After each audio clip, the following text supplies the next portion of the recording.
تمام دوست احباب اور ہماری بہنیں جہاں تک آواز پہنچ رہی ہے، بہت ہی عقیدت و احترام، بڑی تعظیم کے ساتھ درود شریف پڑھ لیں۔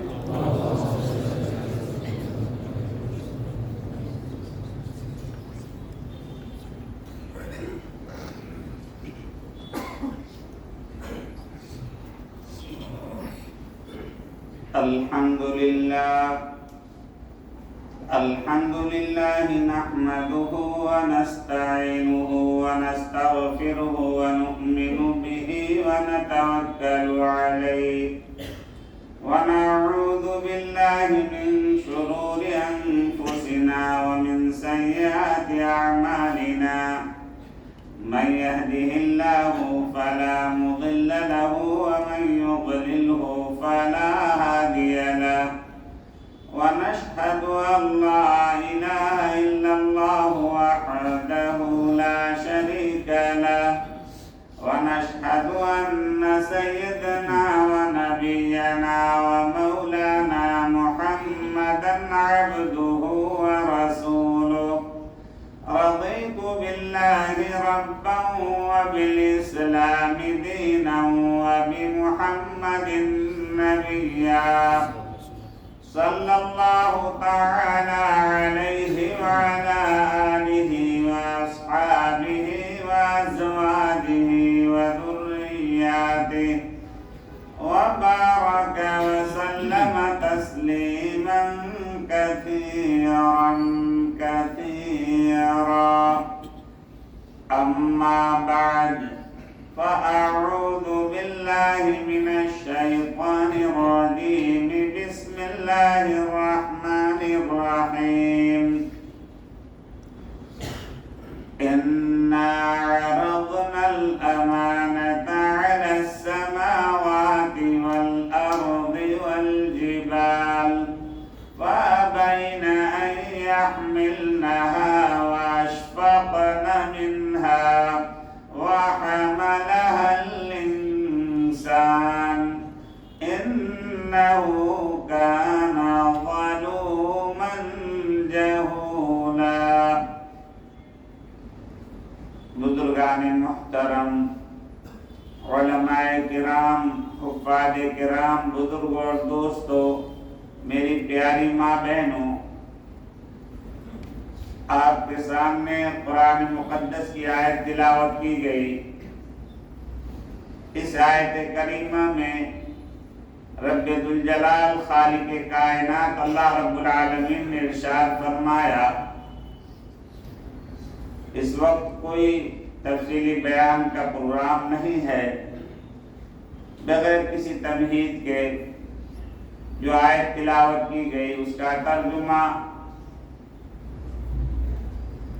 اللہ رب العالمین نے جب قرآن مقدس کو نازل کرنے کا ارادہ فرمایا تو اللہ تعالیٰ نے تمام آسمانوں سے معلوم کیا، پہلے آسمان، دوسرے آسمان، تیسرے، چوتھے، پانچویں، چھٹے، ساتویں، ہر آسمان سے معلوم کیا کیا میں تمہارے اوپر اپنا قرآن عظیم الشان، اپنی کتاب نازل کر دوں، تم میری امانت کے بار کو تم اٹھا لو گے. اللہ اکبر. اتنا پہلے آسمان ہی سے علی معلوم کیا تھا، وہ آسمان چرچرانے لگا، ہر طرف سے رونے کی آواز آنے لگی اور آسمان کا ہر حصہ معذرت کرنے لگا، الہ العالمین کرم فرمائیے، آپ نازل کر دیں گے میرا کیا بس ہو سکتا ہے، لیکن ہم ریزہ ریزہ ہو جائیں گے، ہمارا وجود ختم ہو جائے گا، ہم کیا کر سکتے ہیں، التجا کر سکتے ہیں کہ رب العالمین آپ فضل فرمائیے، احسان فرمائیے، کیونکہ اس کی ایسی عظمت ہے، اس کی بڑائی ہے، اس کا وزن ہے، ہم اس کے وزن کو نہیں اٹھا سکتے، اس کی عظمت کے بار کو ہم نہیں برداشت کر سکتے. جب پہلا آسمان زار و قطار رو رہا تھا، اس کے رونے کی آواز دوسرے آسمانوں نے سنی، دوسرے آسمانوں کے رونے کی آواز تیسرے آسمان نے سنے، تیسرے آسمان کی آواز چوتھے تک پہنچی، گویا ساتواں آسمان رونے لگے۔ ابھی تو دوسرے آسمان کو پتا نہیں کہ پہلا آسمان کیوں رو رہا، ابھی اس کو یہ پتا نہیں، لیکن دردناک آواز سن کر کے آدمی خوف زدہ ہو جاتا ہے۔ جیسے کہیں رونے کی چلانے کی آواز آ رہی ہو تو آدمی خود بھی رونے لگتا ہے، حالانکہ پتہ نہیں ہوتا ہے کہ یہ رونے کا ریزن کیا ہے، وجہ کیا ہے۔ اللہ اکبر۔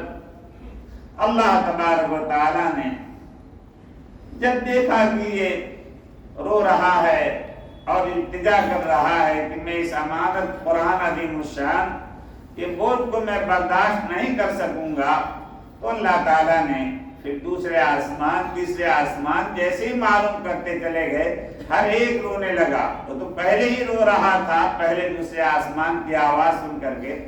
تو میرے پیارے بھائیو، بزرگوں اور دوستو، قرآن نے اسی کو بیان کیا، اِنَّا عَرَضْنَا الْأَمَانَةَ عَلَى السَّمَاوَاتِ۔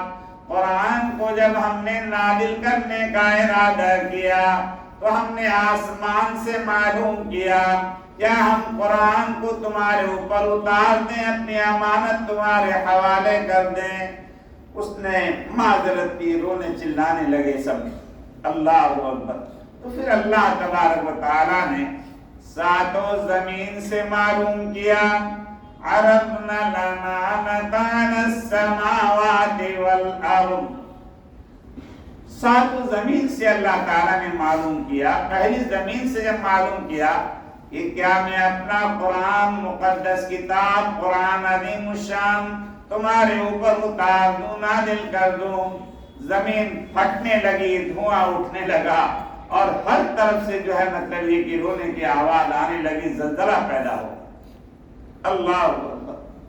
تو میرے پیارے بھائیو، بزرگوں اور دوستو، زمین نے بھی معذرت کی، انکار کیا کہ بار الہ کرم فرمائیے، ہمارے اوپر قرآن نازل نہ کیجیے گا، اس کی عظمت کے بوجھ کو اور اس کی کبریائی، اس کی جو تعلیم ہے، اس کا ادب جیسا ہونا چاہیے، ہم اس کا ادب بجا نہیں لا سکتے۔ ساتوں زمینوں نے بھی انکار کر دیا۔ تو پھر رب ذوالجلال خالق کائنات اللہ رب العالمین نے تمام پہاڑوں سے معلوم کیا، تمام پہاڑوں سے معلوم کیا کہ آسمان نے انکار کر دیا، زمینوں نے انکار کر دیا، کیا میں اپنا قرآن، اپنی مقدس کتاب تمہارے اوپر اتار دوں، تمہارے حوالے کر دوں، اپنی امانت تمہارے سپرد کر دوں؟ پہاڑ ریزہ ریزہ ہونے لگے، ٹوٹ ٹوٹ کر کے گرنے لگے۔ پہاڑوں نے جو ہے کہا کہ الہ العالمین، اس کا جو بوجھ ہے اور اس کی جو وزن ہے، اس کی بڑائی کا، عظمت کا، ہم اس کو برداشت نہیں کر سکتے۔ الہ العالمین کرم فرمائیے، ہمارے اوپر قرآن نازل نہ فرمائیے گا، کرم فرمائیے، بار الہ کرم فرمائیے۔ میرے پیارے بھائیو، بزرگوں اور دوستو، فَأَبَيْنَ أَن يَحْمِلْنَهَا، آسمانوں نے انکار کر دیا، زمینوں نے انکار کیا، دنیا کے تمام پہاڑوں نے قرآن کی عظمت کے بوجھ کو اٹھانے سے انکار فرمایا، کہا کہ ہم اس کو برداشت نہیں کر سکیں گے۔ اللہ اکبر۔ پھر رب ذوالجلال خالق کائنات اللہ رب العالمین نے ملائکہ کے سردار جبریل امین کو بلایا، کہا کہ جبرائیل آ جاؤ۔ جبریل امین جب آئے تو رب العالمین نے ارشاد فرمایا کہ میں چاہتا ہوں میں اپنا کلام، میں قرآن عظیم الشان تمہارے اوپر اتار دوں، یہ امانت تمہارے حوالے کر دوں۔ اتنا سننا تھا کہ جبریل امین اتنا روئے، ان کے رونے کی وجہ سے تمام ملائکۃ الرحمن، آسمان میں جتنے فرشتے ہیں، سب رونے لگے۔ لیکن ان کو پتا نہیں دوسرے فرشتوں کو کہ یہ ہمارے سردار جبریل امین کیوں رو رہے ہیں۔ اللہ اکبر۔ اللہ تبارک و تعالیٰ نے جب معلوم کیا، انکار کیا، الہ العالمین میں اس کی عظمت کے بوجھ کو برداشت نہ کر سکوں گا، آپ میرے اوپر نازل نہ فرمائیں۔ رب ذوالجلال خالق کائنات اللہ رب العالمین نے کہا کہ اے جبرائیل چلو میں قرآن تمہارے اوپر نہیں نازل کرتا، لیکن قرآن میں پڑھتا ہوں، میرے سامنے بیٹھو اور قرآن کو غور سے سنو۔ جبریل امین اس پر بھی راضی نہیں ہوئے، الہ العالمین اس کی تجلیات سے میں جل جاؤں گا، میں ہلاک ہو جاؤں گا۔ اگر حقیقت اس کی آشکارا ہو جائے، اللہ اکبر، تو رب ذوالجلال خالق کائنات اللہ رب العالمین نے تجلیات، روحانیت، انوار و برکات کی بیٹری چارج کر دی جبریل امین کے اندر۔ جبریل امین کے اندر جب ایک روحانی بیٹری چارج کر دی، روحانی پاور ان کے اندر داخل کر دیا اللہ تبارک و تعالیٰ نے، تو اب ان کے اندر روحانی طاقت پیدا ہو گئی۔ اس کے لیے تو تیار نہیں ہوئے وہ کہ میرے اوپر اتار دیا جائے، لیکن قرآن سننے کے لیے آمادہ ہو گئے۔ کہا کہ بیٹھ جاؤ، قرآن سنو، میں پروردگار، میں اللہ، میں خالق اور مالک، میں قرآن پڑھتا ہوں، تم قرآن کو سنو۔ اللہ اکبر، سب سے پہلے قرآن کی تلاوت فرمائی رب ذوالجلال خالق کائنات اللہ رب العالمین فعال لما یرید، وہ ہمارا اللہ جو ہے اس نے سب سے پہلے قرآن کی تلاوت کی۔ سب سے پہلے قرآن کو اللہ تعالیٰ نے پڑھا، اس کی عظمت اور اس کی مطلب یہ کہ قدر و منزلت اسی سے ظاہر ہوتی ہے۔ جبریل امین سامنے بیٹھے ہیں، اللہ رب العالمین نے قرآن کی تلاوت شروع فرمائی، اقرأ باسم ربک الذی خلق، خلق الانسان من علق، اقرأ وربك الأكرم الذي علم بالقلم علم الإنسان ما لم يعلم۔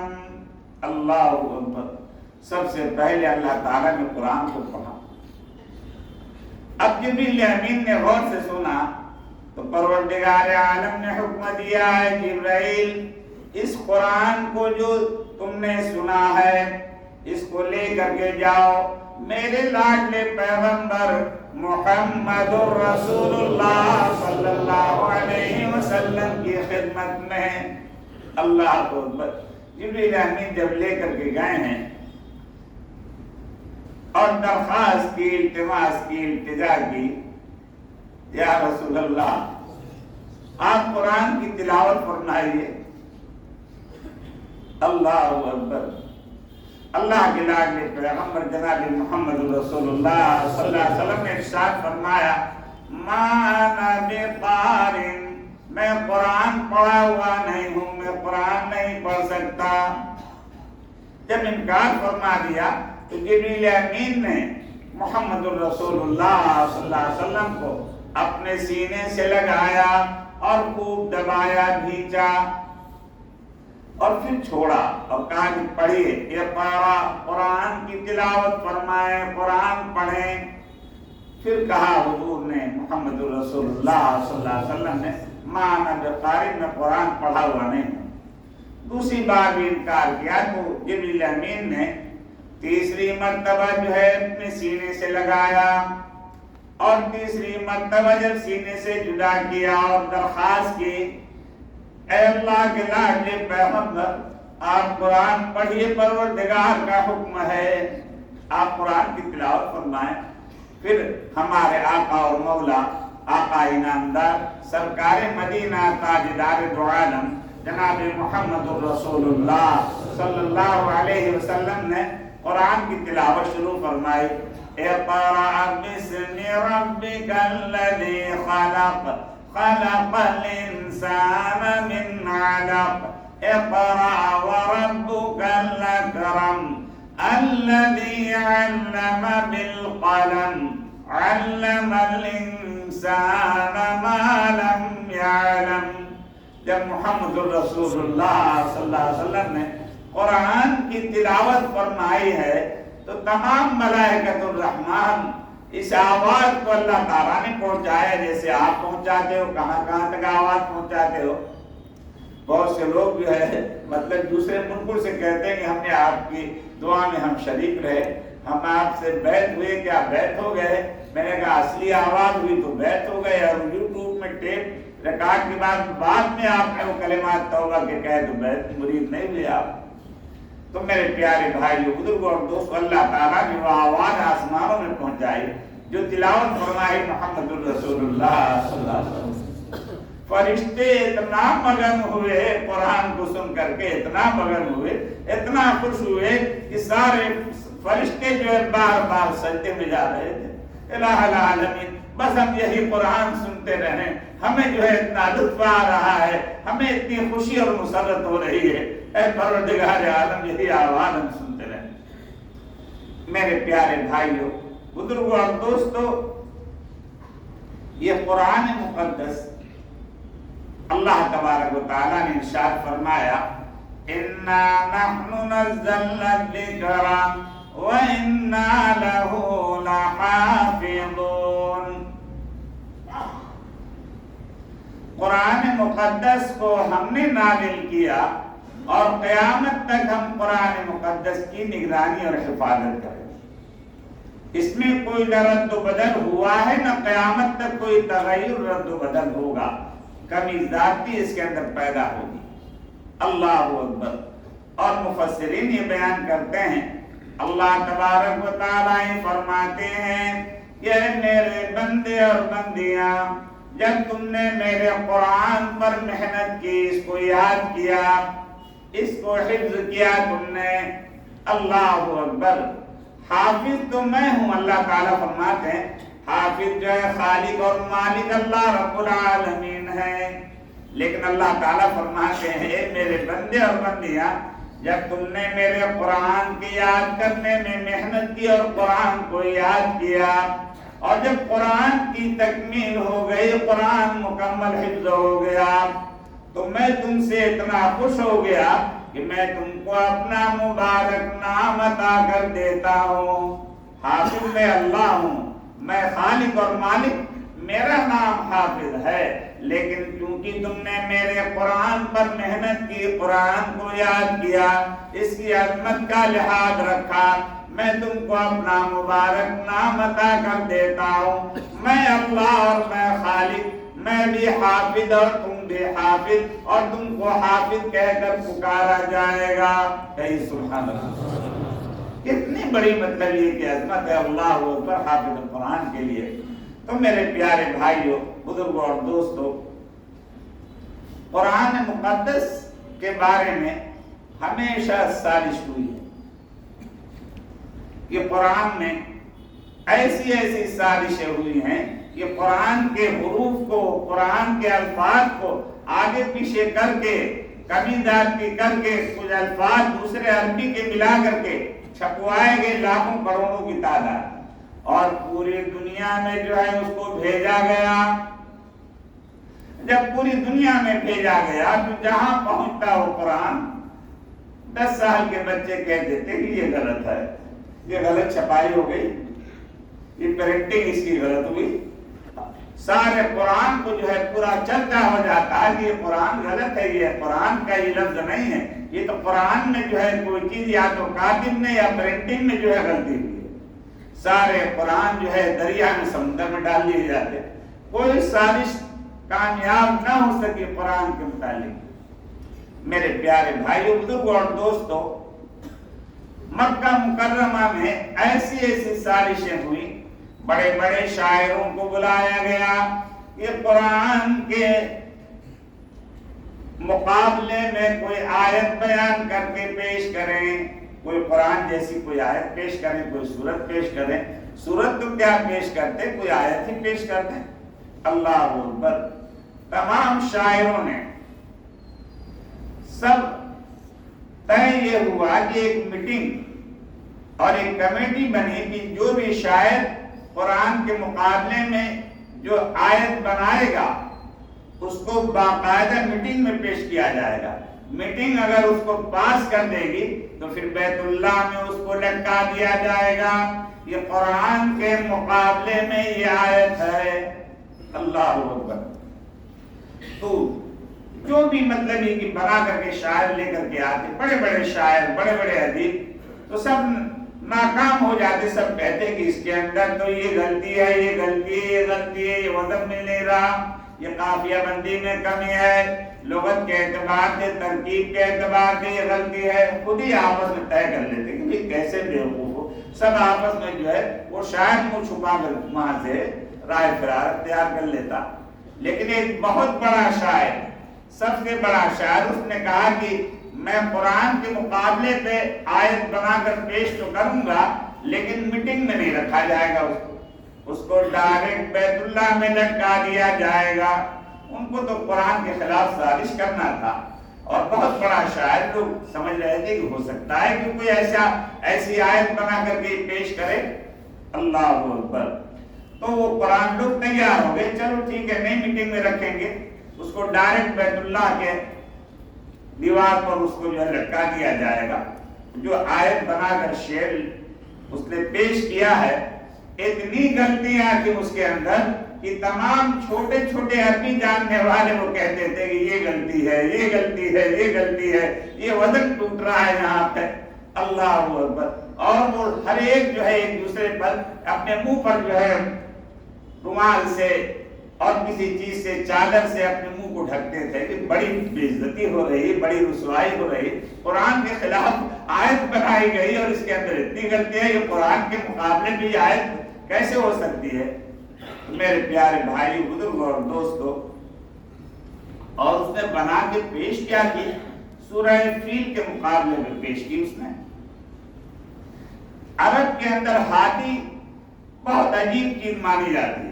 ہاتھی اگر کہیں عرب میں نکل آئے تو لوگ جو ہے بھیڑ لگا لیں اس کو دیکھنے کے لیے۔ ایک مرتبہ جو ہے امام مالک رحمۃ اللہ علیہ کا حدیث کا درس ہو رہا تھا، ہاتھی شور ہوا کہ ہاتھی آ گیا، لوگ حدیث کا درس چھوڑ چھوڑ کر کے ہاتھی دیکھنے کے لیے بھاگ گئے۔ سب بعد میں سب نے بڑا استغفار کیا، لا حول ولا قوت الا باللہ، ہاتھی دیکھنے کے لیے ہم لوگ چلے گئے۔ اتنی تعجب خیز چیز لوگ سمجھتے تھے، تو اس نے سورہ فیل کے وزن پر اس نے بنایا، الفیل ملفیل وما ادراک ملفیل۔ الفیل ملفیل، تمہیں کیا معلوم ہاتھی کیا چیز ہے، کیسے چلتا ہے، کتنا بڑا ہے، اور کیسی مطلب یہ کہ اس کی بناوٹ ہے۔ الفیل ملفیل، اللہ اکبر! جب یہ کہا الفیل ملفیل، اور کیا معلوم تمہیں کہ ہاتھی کیسی عجیب چیز ہے، وما ادراک ملفیل، ذنبہ قصیر، اس کی دم جو ہے چھوٹی ہے، وخرطومہ طویل، اور اس کا سونڈ بہت لمبا ہے۔ ذنبہ قصیر، جب یہ بنا کر کے لگایا گیا، سب اتنا ہنسے، اور خود ہی آپس میں سب نے جو ہے ایک دوسرے کا مذاق اڑایا کہ یہ قرآن کے مقابلے بھی آیت پیش کی جا سکتی ہے۔ تو میرے پیارے بھائیو، بزرگوں اور دوستو، ہمیشہ قرآن کے خلاف سازش ہے، دنیا کے ملکوں میں برابر ہوتی رہتی ہے۔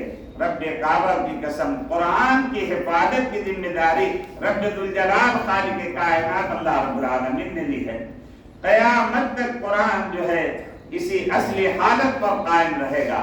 جتنی بھی آسمانی کتابیں ہیں، تورات ہے، انجیل ہے، زبور ہے، وہ ہر ایک کے اندر تحریف ہو گئی، کیونکہ اللہ تعالیٰ نے اس کی حفاظت کی ذمہ داری نہیں لی تھی۔ قرآن کی حفاظت کی ذمہ داری پروردگار عالم نے لی ہے۔ اگر پوری دنیا جو ہے متحد ہو جائے اس بات پر کہ قرآن کو جو ہے ہم اس کے اندر کوئی رد و بدل کر دیں، رب کعبہ کی قسم قیامت تک رد و بدل اس میں نہیں ہو سکتی۔ اگر کوئی کرے گا تو بھی جو ہے اس کی سازش ناکام ہو جائے گی۔ میرے پیارے بھائی، بزرگوں اور دوستو، یہ رشیا کے اندر ایک دور ایسا گزرا ہے کہ اگر کسی کے گھر کے اندر کوئی آیت یا قرآن کا لفظ لکھا ہوا مل جاتا، اس کو پھانسی دے دی جاتی۔ اتنا سخت مطلب یہ کہ وہاں کی حکومت کی طرف سے دشمنی میں، اسلام کی دشمنی میں اتنے آگے بڑھے ہوئے تھے۔ لیکن اللہ تعالیٰ نے ایسے مشکل وقت میں بھی اور ایسے حالات میں بھی، سخت دور میں بھی، اللہ تعالیٰ نے قرآن کی تعلیمات کو وہاں عام فرمایا۔ گھر گھر حافظ قرآن پیدا ہوا، کوئی مدرسہ نہیں، یہ جو بیچارے تاجر بڑے بڑے مالداروں کے بچے یہ درزی کی دکانوں پر جایا کرتے تھے رفو کرنے کے لیے، کاج بنانے کے لیے، لیکن مقصد کاج بنانا نہیں تھا، وہ تو 100 درزی کو جو ہے مشین لگا کر فیکٹری قائم کر دے، لیکن مقصد یہ تھا کہ میرا بچہ حافظ قرآن بن جائے۔ قرآن جو ہے تھا نہیں، اور قرآن کا کوئی لفظ لکھا ہوا وہاں پہ کسی کے گھر میں اگر آ جاتا تو سخت سے سخت سزا دی جاتی۔ تو میرے پیارے بھائیو، کیا ہوتا کہ وہ درزی سینا رفو کرنا یا کاج بنانا بچوں کا مقصد نہیں ہوتا، بچے جو ہے کاج بنانے میں پورے لگے ہوئے سب۔ مقصد کیا تھا کہ قرآن یاد کریں۔ قرآن کیسے؟ ایک قرآن پڑھا ہوا حافظ قرآن ہے، سب کو قرآن پڑھا رہا ہے، لیکن قرآن موجود نہیں۔ جب محدثین وہاں پہنچے کہا کہ نہیں قرآن پڑھو تم، تو قرآن فلاں جگہ سے پڑھو، نہیں پڑھ پا رہے، لیکن ایک لفظ انہوں نے پڑھا، سلام قولا من رب الرحیم، سب ایک دم چالو ہو گئے دور سے پڑھنے کے لیے۔ دیکھ کر نہیں پڑھ سکتے تھے، ناظرہ پڑھے ہوئے نہیں تھے، لیکن قرآن اللہ تعالیٰ نے ان کے سینے میں اتار دیا تھا۔ جو آیت پڑھی اس کے آگے فوراً پڑھنا شروع کر دیتے تھے۔ تو ایسے وقت میں بھی اللہ تعالیٰ نے قرآن کی حفاظت کی ہے رشیا کے اندر، اور وہاں بھی ہزاروں کی تعداد میں حافظ قرآن حفظ کرتے تھے، اور کیسے کیسے بہانے سے کس طریقے سے اللہ تعالیٰ نے قرآن کی تعلیمات کو عام کیا۔ تو میرے پیارے بھائیوں، بزرگوں اور دوستوں، یہ قرآن مقدس یہ وہ عظمت والی برکت والی کتاب ہے۔ یہ قرآن کا پڑھنا بھی باعث خیر، اور قرآن کا پڑھانا بھی خیرکم من تعلم القرآن وعلمہ۔ تم میں سب سے بہتر وہ ہے جو قرآن کو سیکھے اور دوسروں کو قرآن سکھائے۔ یہ حدیث محمد رسول اللہ صلی اللہ علیہ وسلم۔ میرے پیارے بھائی بزرگوں اور دوستوں، شاہجہاں بادشاہ عالمگیر رحمت اللہ علیہ، یہ ان کے لڑکے تھے۔ شاہجہاں کو ابتدائی حالات کو زیادہ اچھے نہیں تھے، لیکن بعد میں توبہ کر لی اس نے اور تہجد گزار ہو گیا، اپنے پچھلی ساری غلطیوں کی معافی مانگی، اور بہت عبادت گزار، اور قرآن سے بڑا عشق تھا ان کو۔ قرآن رمضان جب آتا تو سب سے اعلیٰ قسم کا قرآن پڑھنے والا حافظ قرآن کو دہلی کی جامع مسجد میں متعین کیا جاتا تراویح میں قرآن سنانے کے لیے۔ لیکن ایک مرتبہ عالمگیر رحمت اللہ علیہ نے اپنے ابا شاہجہاں سے کہا کہ ابا جان، آپ کے پوتے نے اور میرے بیٹے نے قرآن حفظ مکمل کر لیا ہے، آپ بزرگوں کو علماء کو بلا کر دعا کروا دیجئے۔ اتنا سننا تھا کہ شاہجہاں جو اتنی سلطنت، اتنی عظیم سلطنت کا مالک تھا، یہ آس پاس کے تمام ممالک سب اس میں شامل، سماٹرا تک جو انڈونیشیا تک اس کی سرحدیں ملی، یہ برما وغیرہ سب اسی میں تھا۔ اتنے عظیم سلطنت کا مالک بادشاہ، کتنا تجربہ کار، لیکن اتنا جیسے ہی سنا کہ ابا جان آپ کے پوتے نے، میرے لڑکے نے قرآن حفظ کر لیا ہے، دعا کروا دیجیے، بزرگوں کو بلا کر کے بے ہوش ہو گئے، اور اتنی سخت ان کو بے ہوشی طاری ہوئی کہ ہوش میں آنے کی تدبیر ہی ناکام ہو رہی تھی۔ تمام اطباء، ڈاکٹر تو تھے نہیں، تمام حکماء جو ہے حکمت میں لگے ہوئے تھے کہ کسی طرح بادشاہ سلامت کو ہوش آ جائے۔ تو لوگوں نے بتایا کہ بادشاہ سلامت کو کوئی غم اور صدمہ پہنچا ہے، اور عالمگیر سے سب معلوم کرنے لگے کہ کیا صدمہ پہنچا ہے، بادشاہ سلامت کو کیا صدمہ پہنچا ہے۔ ان کو بھی کچھ سمجھ میں نہیں آ رہا تھا کہ کیا صدمہ پہنچا ہے۔ اللہ اکبر، جب ان کو یہ فاقہ ہوا تو لوگوں نے معلوم کیا اطباء نے، وزراء نے کہ بادشاہ سلامت کیوں غم کرتے ہیں، کیا صدمہ ہے آپ کو، کیوں بے ہوش ہو گئے آپ، کیا آپ کو سانٹ لگی ہے، آپ کا دل کیوں بیٹھا جا رہا ہے؟ شاہ جہاں نے کہا کہ جب میرے بیٹے عالمگیر نے یہ کہا کہ میرے لڑکے نے اور آپ کے پوتے نے قرآن حفظ کر لیا ہے، دعا کروا دیجئے تو میرے دل پہ صدمہ پہنچا، میرے دل میں جو صدمہ پہنچا ہے وہ صدمہ جو ہے وہ دور نہیں ہو سکتا، اس صدمے کو میں قبر میں لے کر کے جاؤں گا۔ لوگوں نے کہا کہ بتائیے تو صحیح کیا صدمہ پہنچا؟ کہا کہ حدیث میں آتا ہے آقا انعامدار سرکار مدینہ تاجدار دو عالم جناب محمد الرسول اللہ صلی اللہ علیہ وسلم نے ارشاد فرمایا قیامت کے دن میدان محشر میں نور کے منبر جو ہے قائم کیے جائیں گے، ایسا نور کا منبر جو چمک رہا ہوگا اور ایسی اس کے اندر سے شعائیں نکل رہی ہوں گی کہ سورج بھی اس کے سامنے مات پڑ جائے۔ اللہ اکبر۔ حدیث میں آتا ہے کہ ان منبروں پر ایک مرد ہوگا، ایک عورت ہوں گی،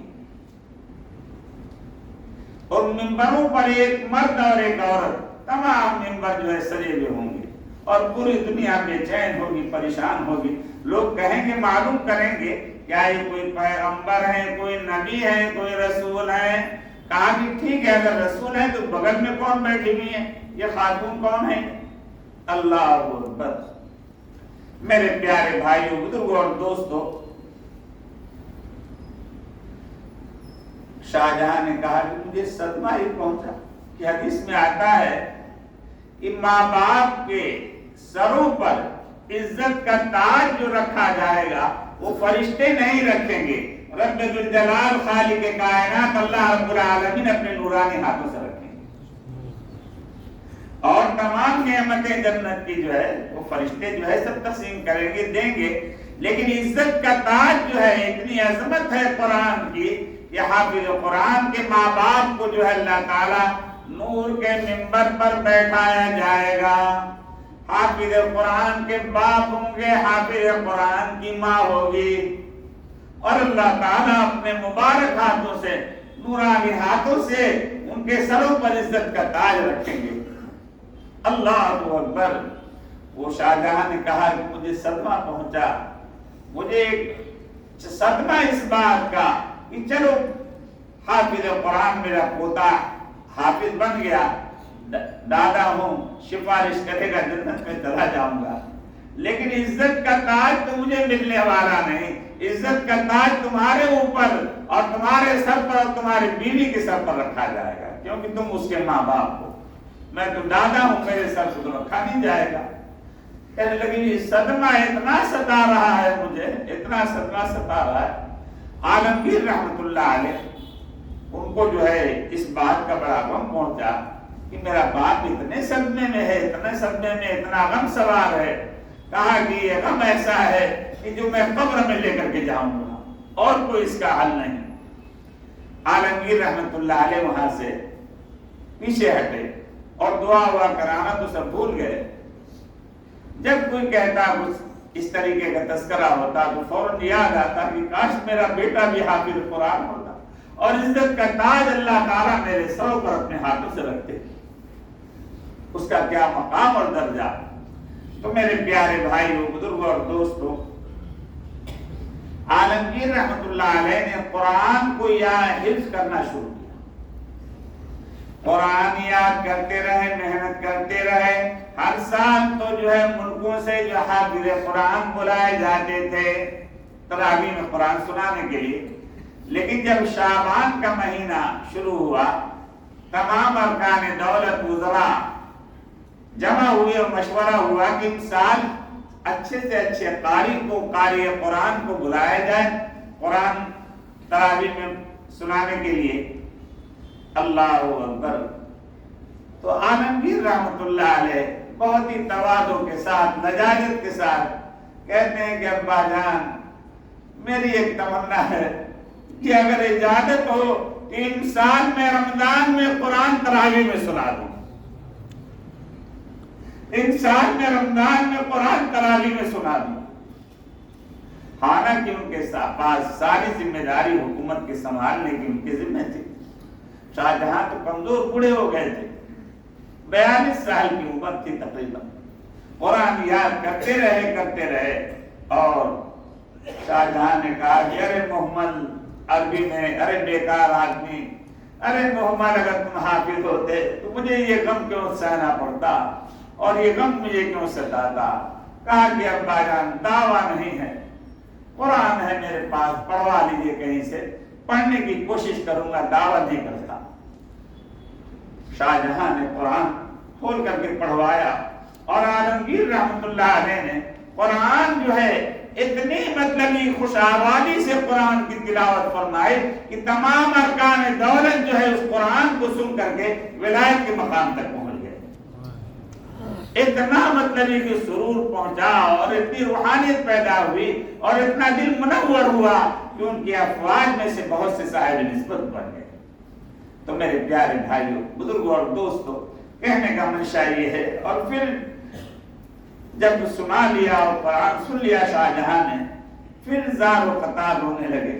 اب جو رو رہے تھے، پہلے تو رو کر کے بے ہوش ہو گئے، اب کی بار روتے روتے جو ہے بے ہوش نہیں ہوئے، لیکن بہت ہی زیادہ مطلب یہ کہ آنسو بہا رہے تھے، آنکھیں اشکبار تھیں، بلک بلک کے رو رہے تھے۔ اللہ اکبر۔ لوگوں نے، اطباء نے کہا کہ بادشاہ سلامت اب تو خوش ہو جائیے، آپ کا بیٹا حافظ بن گیا، حافظ قرآن، عالمگیر قرآن کا حافظ بن گیا، تو عزت کا تاج آپ کے سروں پر بھی رکھا جائے گا اور اللہ تعالیٰ اپنے نورانی ہاتھوں سے عزت کا تاج رکھیں گے، اب تو خوش ہو جائیے۔ چپ ہونے کا نام نہیں لیتے تھے، بلک بلک کے روتے تھے۔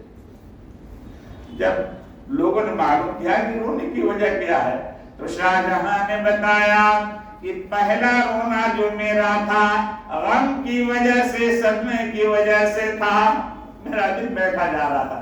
اب رونا میرا غم کی وجہ سے نہیں ہے، خوشی کی وجہ سے ہے، خوشی کے آنسو تھمتے نہیں ہیں کہ اللہ تعالیٰ نے فضل فرمایا کہ میرے بیٹے عالمگیر کو اس عمر میں 40-42 سال کی عمر میں اللہ تعالیٰ نے حافظ قرآن کی سعادت عطا فرمائی۔ تو میرے پیارے بھائی، بزرگ اور دوستوں، یہ وہ عظمت والی برکت والی کتاب ہے۔ اللہ اکبر۔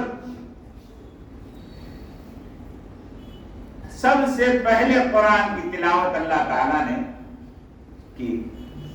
تو میرے پیارے بھائی، بزرگ اور دوستوں، حدیث میں آتا، بالکل مختصر کر رہا ہوں میں، کہ جب جنتیوں کو جنت میں داخل کر دیا جائے گا اور جہنمیوں کو جہنم میں داخل کر دیا جائے گا، متقین علی الارائک، جنتی مرد اور جنتی عورتیں اپنی مسیریوں پر ٹیک لگائے ہوئے ہوں گے اور ہنسی مذاق اور خوشطبعی میں مشغول ہوں گے۔ اللہ اکبر۔ اور کیسی جنت، اللہ اکبر، متقین علی الارائک، اللہ اکبر۔ حدیث میں آتا ہے کہ جب جنتی اپنی مسیریوں پر آرام کر رہے ہوں گے اور ان کے دل میں خیال پیدا ہوگا فلاں درخت اور فلاں درخت کے اندر ہزاروں شاخیں ہیں۔ جنت کے درخت کے اندر یہ نہیں کہ یہ ایک درخت ہے، یہ 20-25 شاخیں ہیں، سب کا پھل ایک ہی، ذائقہ سب کا ایک، نہیں، جنت کے درخت کی ہر شاخ کا ذائقہ الگ، رنگ روپ الگ، سب کا ٹیسٹ الگ۔ اللہ اکبر۔ تو جنتی نیت کریں گے فلاں ہزاروں شاخوں میں سے فلاں شاخ کا پھل بڑا اچھا لگ رہا ہے، مجھے استعمال کرنا ہے، مجھے کھانا ہے، دل میں خیال پیدا ہوا۔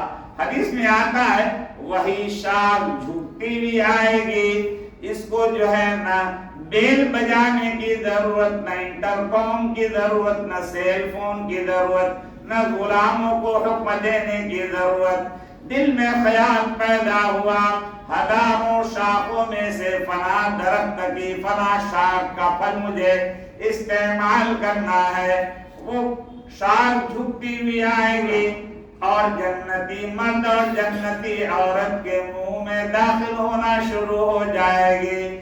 قطوفها دانیہ قطوفها دانیہ. اب جنتی لوگ جو ہے وَلَكُمْ فِيهَا مَا تَشْتَهِي أَنفُسُكُمْ، جنت میں لوگوں کو ہنسی مذاق کی بھی اجازت دی. وہاں تو کوئی ممانعت ہوگی نہیں، جو چاہو وہاں پہ جو ہے ہر چیز کی اجازت ہوگی. اور جنتی جو ہے مرد جو ہے مذاق بھی کریں گے وہاں پہ. یہ تو ہم نے ارادہ کیا اور یہ پھل آیا اور ہمارے منہ میں داخل ہو گیا اور ہم نے استعمال کر لیا. اللہ اکبر، اللہ کی نعمتوں سے ہم نے فائدہ اٹھایا. لیکن جنتی جو ہے منہ بند کر لیں گے اپنا. جنتی کیا کریں گے؟ منہ بند کر لیں گے اور جنتی نیت کریں گے کہ فلاں درخت کی فلاں شاخ کا پھل مجھے استعمال کرنا ہے. اب کیسے استعمال کریں گے؟ منہ تو جبڑے سے بند کر رکھا ہے انہوں نے. اور جنتی مرد جنت میں پہنچنے کے بعد طاقت اس کی اور زیادہ جو ہزاروں گنا بڑھ جاتی ہے. ہونٹوں کو بالکل چپکا کر کے رکھا کہ ہمیں، یعنی دل میں ہے کہ کھانا ہے اور زبان حال سے یہ کہتے ہیں کہ ہمیں نہیں کھانا ہے. ارے بات سمجھ میں آ رہی نہیں آ رہی؟ اللہ اکبر. حدیث میں آتا ہے کہ اگر کوئی نماز پڑھ رہا ہے کہ میں 4 رکعت ظہر کی نماز ادا کر رہا ہوں، منہ سے 4 رکعت ظہر کی نماز نکلی اور اس کو دل میں ہے کہ میں عصر کی 4 رکعت نماز پڑھ رہا ہوں، تو کون سی نماز ہوگی اس کی؟ اب ایسے گھومے بیٹھے ہوئے ہیں تو ویسے تو بڑے قابل ہیں. ارے بھائی دل میں جو ہے عصر کی نماز اس کی ہوگی. یوں سمجھایا جائے گا کہ زبان نے سبقت کی، زبان سے چوک ہو گئی. نیت دل میں ہے تو عصر کی نماز اس کی ادا ہوگی. تو دل میں نیت ہے کہ فلانے درخت اور فلانی شاخ کا پھل مجھے استعمال کرنا ہے اور منہ بند کیے ہوئے ہیں. منہ سے جو ہے ہم کو نہیں پھل کھانا تھا، منہ بند کیے ہوئے جنتی لوگ، اور دل میں ہے کہ استعمال کرنا ہے. وہی شاخ جھکتی ہوئی آئے گی اور جھکتے جھکتے جنتیوں کے منہ کے قریب پہنچ کر زبردستی منہ کو کھول کر منہ میں داخل ہو جائے گی. قطوفها دانیہ.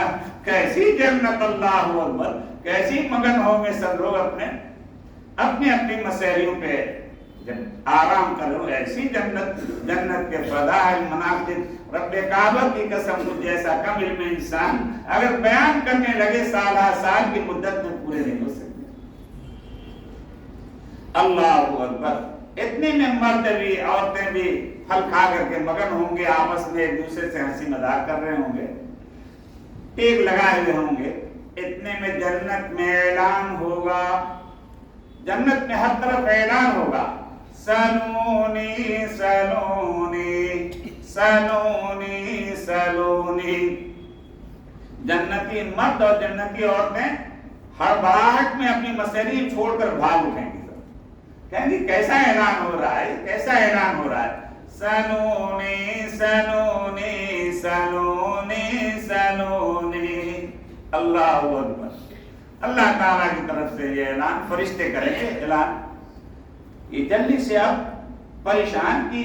اللہ تعالیٰ ہی فرما رہے ہیں کہ تم مسحریوں پر جنت کی نعمتیں اور حور و غلمان اور یہ محلات میں مگن ہو.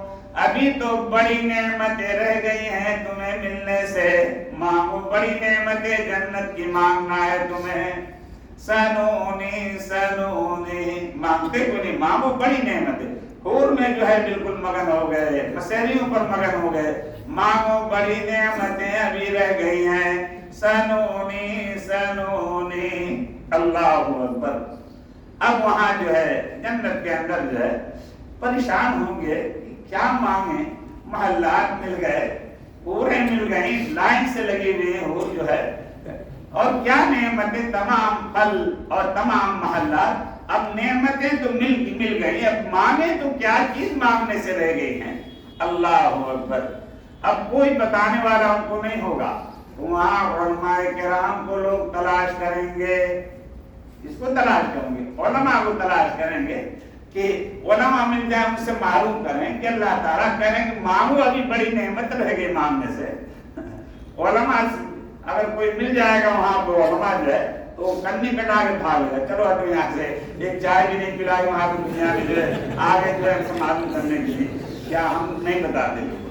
حدیث میں آتا ہے کہ جیسا ہر ایک کا انداز الگ ہوگا. یہ تو ہم نے ایک مثال بتائی آپ کو. یعنی انکار جو ہے، انکار شوق دلانے کے لیے، انکار شوق ہر عالم کا الگ الگ قد ہوگا. اور تم ہمارے پیچھے پڑو گے، ہم تو جو ہے تم کو بھگا دیں گے کہ ایک بھی جو ہے دعوت نہیں کرتے، ہدیہ بھی نہیں دیتے تم لوگ. اللہ اکبر. اللہ تعالی ہمیں آپ کو سب کو، ہمارے تمام روحانی اولادوں کو ایک ساتھ جنت میں رہنا نصیب فرمائے. جنت کی نعمتیں اللہ اکبر. علماء کرام جب ان کے اندر شوق اور بڑھ جائے گا، انکار کرتے رہیں گے اور شوق بڑھ جائے گا، تو کہیں گے کہ اللہ تعالیٰ سے درخواست کرو، الہ العالمین ہمیں جنت کی تمام نعمتیں مل گئی، لیکن ابھی ہم آپ کے دیدار سے محروم ہیں، اپنا دیدار کرا دیجئے، اپنے دیدار سے مشرف فرمائیے. اللہ اکبر. جب علماء کہیں سب کی یہ التجا ہوگی، تو حدیث میں آتا ہے کہ ایک بہت بڑے عظیم الشان میدان میں نور کی کرسی بچھائی جائے گی. نور کی کرسی جب بچھائی جائے گی، اور نور کی کرسی 70,000 نور کے پردے میں ہوگی. وہ نور کی کرسی 70,000 نور کے پردے میں ہوگی. اللہ اکبر. اور جب رب الجلال خالق کائنات اللہ رب العالمین کی توجہ جو ہے جب اس کے اوپر ہوگی، اللہ تعالیٰ تو جسم سے مبرہ و منزہ ہے، لیکن اللہ تعالیٰ جلوہ افروز ہوں گے، تجلی جب اس پر ظاہر ہوگی، کرسی ایسے چرچرائے گی جیسے اب ٹوٹی تک ٹوٹی. کرسی 70,000 نور کا پردہ ہے، تمام جنتیوں کا مجمع ازدحام ہے، اور وہ آواز اتنی سریلی ہوگی، اس آواز کو سن کر کے سارے جنتی جو ہے بےتاب ہو جائیں گے، پریشان ہو جائیں گے. ہمیں نہیں چاہیے یہ حور و غلما اور یہ محلات اور یہ درخت اور یہ پھل ثمرات، بس یہی آواز سنتے رہیں، سب سے بڑی یہی نعمت ہے ہمارے لیے. ایسی سریلی آواز جو دل کو مگن اور بالکل جو ہے دل کو تڑپا کر رکھ دے گی. اللہ اکبر. اور پھر اس کے بعد ایک ایک پردہ نور کا ہٹتا چلا جائے گا. جیسے مثال کے طور پر صبح کو اگر کوئی سو کر کے اٹھ رہا ہے، تیز کوئی روشنی کا بلب جلا دیا جائے، راڈ وغیرہ، وہ کہے گا ارے جلدی بند کرو بند کرو بند کرو، آنکھیں اس کی ٹھہر نہیں پاتی. تو اسی طریقے سے اگر اللہ تعالیٰ اچانک ایسے ہی ظاہر ہو جاتے تو جو ہے تمام جنتی جو ہے بالکل تکلیف میں آ جاتے، تجلیات کو برداشت نہیں کر سکتے تھے. 70,000 نور کا پردہ ایک ایک ہٹتا چلا جائے گا. پھر اس کے بعد آنکھیں جب مانوس ہو جاتی تو سورج کی طرف بھی انسان دیکھ لیتا ہے، یہ راڈ اور یہ روشنی کیا ہے. تو اسی طریقے سے اللہ تعالیٰ 70,000 نور کا پردہ کہ اس کی برکتیں، اس کی انوار اور اس کی وجہ سے تمام جنتیوں کے اندر ایک قوت پیدا ہوگی، ایک روحانی قوت پیدا ہوگی. رب الجلال خالق کائنات کے دیدار کی طاقت پیدا ہو جائے گی. ایک ایک پردہ ہٹتا چلا جائے گا، اور پردہ ہٹتے ہٹتے جب سارے پردے ہٹ جائیں گے، تمام جنتی دیدار کریں گے رب الجلال خالق کائنات اللہ رب العالمین کا. اور اللہ کے دیدار سے بڑھ کر کوئی نعمت نہیں. ہزاروں ہزار نعمتیں جنت ہے، بس اللہ کا دیدار نصیب ہو جائے. اللہ تعالی اللہ اکبر. جب تمام جنتی مرد اور عورتیں اللہ تعالیٰ کا دیدار کر لیں گے، تو ابھی تو فرشتے اعلان کر رہے تھے سلونی سلونی، بڑی نعمتیں رہ گئی ہیں، مانگو. علماء نے جب بتایا جو ہے تو پھر تم نے مانا کہ اللہ اپنا دیدار کرا دیجئے. جب اللہ تعالیٰ کا دیدار تمام جنتی کریں گے تو بس ساری نعمتوں کو بھول جائیں گے، جنت کی ساری نعمتیں بھول جائیں گے. بس ہم دیدار کرتے رہیں اپنے خالق اور مالک، اپنے اللہ، اپنے پروردگار کا دیدار کرتے رہیں. اللہ اکبر. جب تمام جنتی دیدار کرتے رہیں گے اور لطف اندوز ہوں گے، محسوس ہوں گے، اس وقت جو ہے خود رب ذوالجلال خالق کائنات اللہ رب العالمین اعلان فرمائیں گے. ابھی تک تو فرشتے اعلان کر رہے تھے ہر طرف سلونی سلونی، لیکن اب اللہ تعالیٰ خود اعلان فرمائیں گے. اللہ تعالیٰ فرمائیں گے سلونی سلونی. یہ اعلان سنتے ہی تمام جنتی جو ہے پریشان ہو جائیں گے کہ اب اس سے بڑھ کر اللہ کے دیدار سے بڑھ کر کیا نعمت ہو سکتی ہے، اب کیا چیز باقی رہ گئی، اب مانگے تو کیا مانگے ہم. پھر جو ہے ان کو علماء کرام بتائیں گے اللہ اکبر. جب بتائیں گے تو کیا چیز بتائیں گے؟ اللہ اکبر. اللہ تعالیٰ جو ہے کہیں گے سلونی سلونی سلونی. جب جنتیوں کو معلوم ہو جائے گا کہ ہمیں کیا مطالبہ کرنا ہے، اللہ تعالیٰ سے کیا مانگنا ہے، تمام جنتی جو ہے کہیں گے الہ العالمین آپ کا کرم ہے، فضل ہے، احسان ہے کہ آپ نے اپنے دیدار سے مشرف فرمایا، لیکن ہم یہ چاہتے ہیں کہ آپ قرآن مقدس قرآن عظیم الشان کی تلاوت فرمائیں اور تمام جنتی آپ سے قرآن سنیں. تو جنت کے اندر سب سے پہلے اللہ تعالیٰ نے دنیا میں قرآن کی تلاوت فرمائی، اور جنت میں بھی اللہ تعالیٰ قرآن پڑھ کر سنائیں گے، اور تمام جنتیوں کو اتنا لطف آئے گا اور اتنا مزہ آئے گا کہ وہ ساری نعمتوں کو بھول جائیں گے کہ بس ہم اللہ کا دیدار کرتے رہیں اور ہم قرآن سنتے رہیں. تو میرے پیارے بھائیو، بزرگ اور دوستو، اللہ تعالیٰ قرآن مقدس کی عظمت ہمارے دلوں میں پیدا فرمائے، اور جو کوتاہیاں ہم سے ہو رہی ہیں قرآن کی سلسلے میں بڑی کوتاہیاں ہو رہی ہیں، اللہ تعالیٰ اسے معاف فرما دے، اور پورے عالم میں اللہ تعالیٰ قرآن کی تعلیمات کو جو ہے پورے عالم میں جاری و ساری فرمائے. بس درود شریف پڑھ لیجیے، قبلے کی طرف رخ کر لیجیے.